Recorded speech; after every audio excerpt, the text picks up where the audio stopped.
Welcome back to the course. The last section we discussed on what and why questions of Oracle Apex. Now let's jump back to the architecture part. Oracle Apex uses a three-tier architecture which comprises of browser, web server, and a database. Now as you can see in the first image, you can see the first one is a browser, the middle one web server, and the third one the database.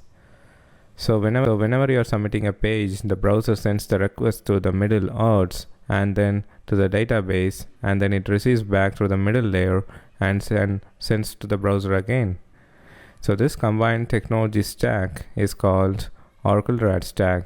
The R stands for REST Data Services, which is ORDS, which means Oracle REST Data Services. It bridges the HTTPS and Oracle database.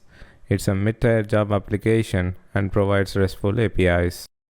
The second one, A, is Apex, which is a low-code platform, which you are going to learn now in the further lectures. And finally, D is a database, which is integrated with Oracle Apex and manages the backend part.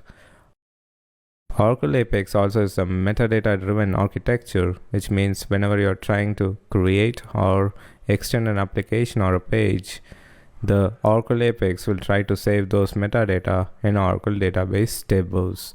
So whenever you're trying to run an application, the Oracle Apex reads the metadata from the table and displays in web page. This concludes the architecture part, and we'll see you in the next lecture.